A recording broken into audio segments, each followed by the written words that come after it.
Here at the Clock Tower, community spirit lives. There are a group of people that have turned up here with brushes, dustpans, gloves, bags, all ready to help in the clean-up process. I've got a number of people with me. Lucy Martin's one of them, with brush in hand. Good morning to you. I mean, what do you feel about what's been happening? I feel furious, to be honest. Initially I felt sad, but the more it goes on, the more angry I feel that a really tiny minority of people are almost holding us to ransom. There are millions and millions of good people living really happily in Leicester, and I don't think we should allow these people to make us feel scared or in danger on the streets. Why do you think they're doing it? I don't know. I think because they can. I think they've seen other people get away with it. I think that's what it's about, is they can go and have a bit of a jolly. I actually think it's like the old 80s football fighting scenario. It was all set up, you go for a big fight, except this time there are people involved who are nothing to do with it, who didn't opt in to being involved in this. Rita, you're from Germany, I believe. Yes, I am. What do you think of what's happening here in this city? I'm shocked. I never saw so much violence in my life, and I live in this country since 5.5 years now, and I'm really shocked. It's senseless. I don't know why youngsters, they shouldn't be out in the first place at that time of night, why they just ransack through the city and destroy everything. It's senseless. It makes me feel so sad, because I'm helpless. I can't do anything about that. What do you think should be done? I don't know. I think a curfew.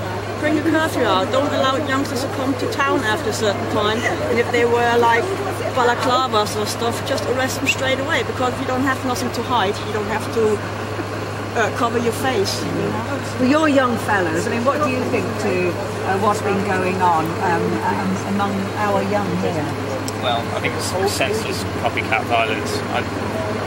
A lot of work's been done in the city recently, and it makes me feel really sad that people will just come out and do this. So I think it's up to ordinary people to just come out and do something positive for the city, because we care about it. Do you think more could be done? More could be done, I think. There's a lot happening and people just are scared and worried, but we're here, we're going to try and help as best we can, and we just hope the Leicester youth stop and think maybe we shouldn't do this again, because it's just pathetic and pointless, if you ask me.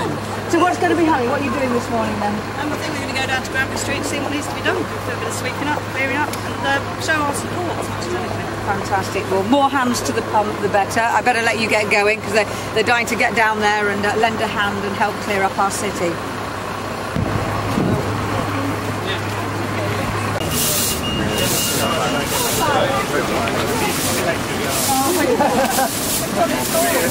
I mean, this is Leicester people at their best. This is the real Leicester, and this really does reflect the spirit of our great city. Because here we are, first thing in the morning, making sure that it's business as usual, and that our city goes on, and we're not going to let a few, a comparatively small group, of absolutely mindless thugs disrupt our city and its life.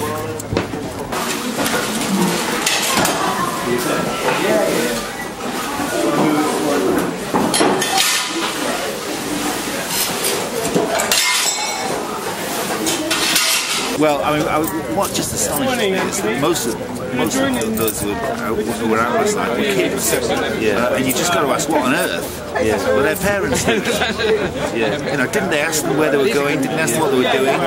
Didn't they tell them to stay at home? And okay, I mean, of course they're lessons for society, but they're also responsibilities for the parents.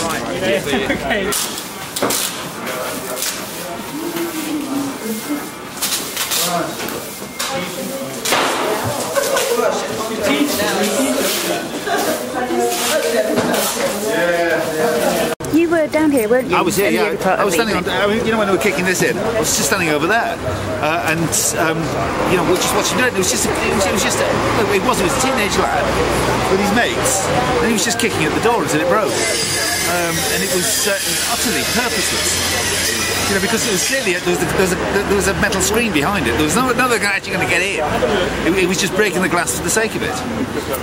Would you have come over and talked to them, or did you fear for your own personal safety? No, a bit later on. There were a group of us around about 1:30, where by then, some of them, it was obviously past their bedtime and they'd gone home, there were smaller groups.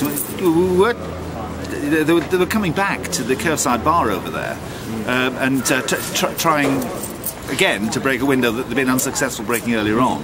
And yeah, we were sort of, telling them what on earth they think they're going, why didn't they were doing, why didn't they get on home?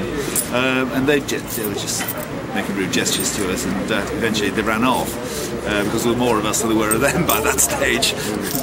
So do you think that it's absolutely mindless, that it's not related to anything like cuts in public services or unemployment? I mean, obviously you've got to look at what it means in terms of public services, in terms of provision for youth, what it means for education, and also, of course, what it means for the parents, and why their parents weren't actually controlling them and keeping them and keeping them around where they should have been. But I think what we were saying last night, isn't something to do with short-term developments, worrying as they are, cuts in police numbers and things like that. Of course, they're worrying at a time like this. But no, I think it's a wider, question about the obvious enjoyment these kids were getting from it. How would you tackle this? What would be your next steps to make sure that this doesn't happen again, that it doesn't continue? I mean, obviously there are some immediate steps in terms of all of us supporting the police in the work that they're doing. I think there are questions beyond that about how we, as a society, try to ensure that parents do take responsibility for their children.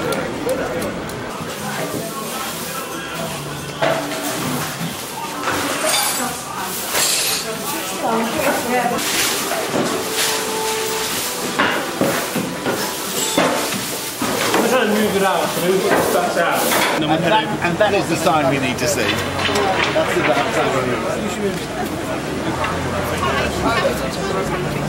But essentially it's business as usual in Leicester. And I think that's the important message. We're not going to let a group of perhaps 100 kids who rampaged around the city centre last night disrupt our great city.